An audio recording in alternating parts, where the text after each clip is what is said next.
너희는 삼가라. 내가 모든 일을 너희에게 미리 말하였노라. 새벽 이슬 같은 생명의 기도자 여러분, 주님 앞에 머물러 서서 말씀의 지혜로 세상을 믿음으로 살아갈 담대함과 은총의 역사를 기도하며 그 복된 은혜가 충만하기를 소망합니다. 오늘 우리가 읽어갈 하나님의 말씀은 마가복음 13장 14절에서 27절까지의 말씀으로서 드디어 성전에 대한 예루살렘의 멸망이 선포되고 새로운 성전으로서 예수님의 십자가와 부활의 정점에 이르는 단락입니다. 예루살렘뿐 아니라 성전이 무너진다는 것은 유대 사회의 종말을 예고하고 있고, 유대 사회의 종말을 통하여 우리는 이 과거 사건을 앞으로 주님 다시 오실 미래의 사건하고 하나의 시각에서 함축된 말씀을 듣게 됩니다. 어제 이어서 제가 이 이야기를 반복하는 것은 잘 묵상하며 생각을 정리하셔야 됩니다. 이것은 1차적으로는 예루살렘 멸망 사건을 다루고 있습니다. 성전 파멸을 다루고 있습니다. 그때 일어날 구체적인 장면들 속에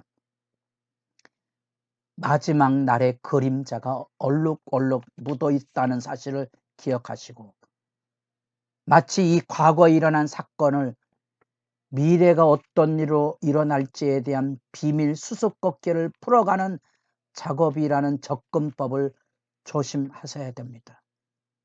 이것은 무슨 종말에 대한 비밀 이야기를 하는 게 아니고, 여기 반복해서 이야기하는 것처럼 너희는 주의해라, 스스로 조심해라, 너희는 삼가라, 신앙 권면에 대한 얘기가 과거의 예루살렘의 멸망에 있는 그 백성뿐 아니라 마가복음을 읽는 이 마가복음의 실제적인 청중들, 예루살렘 멸망을 전후해서 듣는 그 사람들뿐 아니라 예루살렘의 멸망을 통하여 우리가 오늘날 2000년이 지난 오늘날 주님 다시 오심의 사건으로 종말을 기다리는 우리들에게도 조심하고 주의하고 깨어야 할 하나님의 말씀으로 우리가 그 말씀을 이해하고 받아들여야 된다는 거지요. 이런 종말에 대한 두려움에 대한 사람들의 공포를 비밀 풀어가듯이 이런 원칙을 따라 움직인다고 생각하는 것은 우리가 가지고는 생각을 가지고 하나님의 섭리를 추측하려고 하는 그릇된 생각입니다.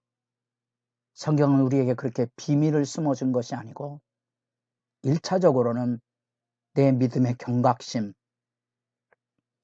세상에 물들지 아니하고 신앙을 분명히 가지고 시련과 핍박을 견뎌내고 복음 전도가 이루어지도록 성령의 역사를 주목해보고 믿음으로 끝까지 견디는 그 신앙의 삶, 그게 1차적인 과제라는 겁니다. 14절부터 23절까지는 그 마지막 때에 일어날 참혹한 환란의 실제를 생생하게 그려주고 있고, 마지막 때에 우리도 이런 현실에 대하여 어떻게 대처할지를 일깨워 줄 뿐 아니라 24절부터는 인자의 귀한 예수님의 재림의 측면에서 이런 이야기를 함축하고 있습니다. 주로 과거의 사건처럼 보여지고 미래의 사건처럼 보여지지만 이것은 하나의 시각으로 함축되어 있다는 사실을 잊지 마십시오. 과거의 날에 이 멸망에 가증한 것이 서지 못할 것이 선 것을 보거든 있는 자는 깨달을진저. 이것은 이스라엘 역사에 있어서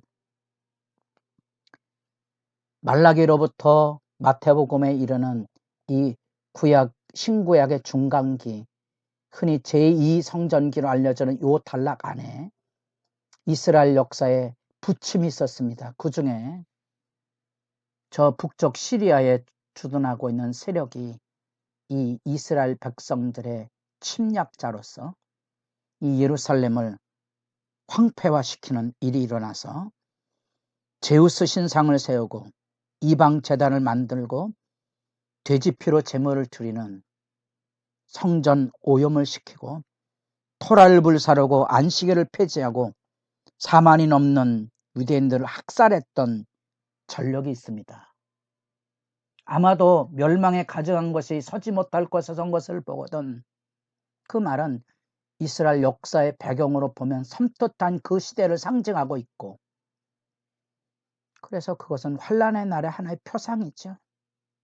우리 주님 다시 오실 때에도 아마 이런 것들을 생각할 만큼 교회의 타락이나 이 세상의 무서운 악의 해방, 어쩌면 우리 시대 안에 종교차별금지법 같은 것을 통하여 동성에 대해 비난하면 법적인 제재를 가하려고 하는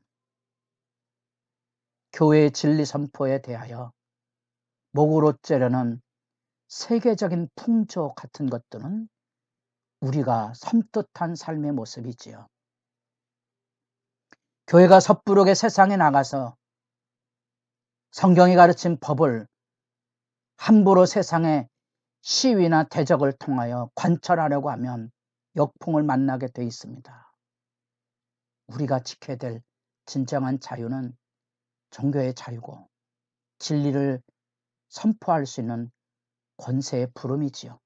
그래서 여기 멸망에 가증한 것, 이런 것들은 다양한 묵상들 우리에게 들려주지만 정답이 있는 게 아니고 여기 나타난 그대로 너희는 스스로 조심하고 삼가는 신앙 경성에 대한 교훈을 들려주고 있다는 사실입니다. 이 같은 입장은 여러분들이 계시록에 666이 누구냐 역사적으로 쭉 그것이 교황이라든지 나치 히틀러라든지 심지어 컴퓨터라든지 여러 가지 이야기들이 있지 않았습니까? 바로 그런 것처럼 이 과거와 미래가 함유되어 있는 우리에게 있어서 유념해야 될 부분이지 그것이 어떤 비밀의 계시는 아니라는 겁니다. 이단들은 주로 이런 것들을 마치 정확한 말씀을 푸는 것처럼 해석하지만 정확하게 말씀을 푼다고 이런 것들을 조직해서 설명하는 것은 굉장히 위험한 사고입니다. 그건 그런 풀이가 아니고 시대 징조를 보고 하나님 앞에 우리 믿음을 돌아보는 경각의 메시지로 들어야 한다는 거 제3 말씀의 일깨움을 들려줍니다. 그날에 얼마나 두려운 일이든지 피신하라고 가르칩니다. 임산부와 젖먹이에게 들려지는 그 재난, 겨울이 되지 않도록 안식일이 되지 않도록 이 처절한 삶의 이야기고 하나님께서 창조하신 시초부터 지금까지 이런 환란이 없었고 후회도 없으리라. 모든 육체가 구원을 얻지 못할 것이거늘 자기가 택하신 자들을 위하여 그 날들을 감하셨느니라. 고통의 현실과 미혹의 난무가 이루어지는 환란의 날이 있습니다. 예루살렘과 성전이 무너질 때 이스라엘 백성의 모습이 그러하고 우리 주님 다시 오실 그날에 우리는 이런 장면들을 마주치게 될 것입니다. 이 예루살렘의 멸망과 우주적인 종말이 함께 어우러져 있어서 여기 자연재해가 이루어져 해가 어두워지는 것, 별들이 흔들리는 것, 인자가 구름 타고 오는 것, 하나님께서 천지 사방에 자기 백성을 불러 모으시는 구원의 역사, 우리에게 무엇이 필요하다 그랬습니까? 하나님의 말씀에 나타남, 깨어있어 주님 다시 오심을 기다리고 오늘 우리가 서 있는 삶의 자리 안에서 이런 진리를 분별하고 내가 지금 어떻게 살아야 될지, 그리고 배나도 오늘날에 우리가 누리고 있는 종교의 자유가 서서히 옥죄어 들어오는 어둠의 세력의 반응, 세상에 가져다 주고 있는, 어쩌면 우리 교회가 이제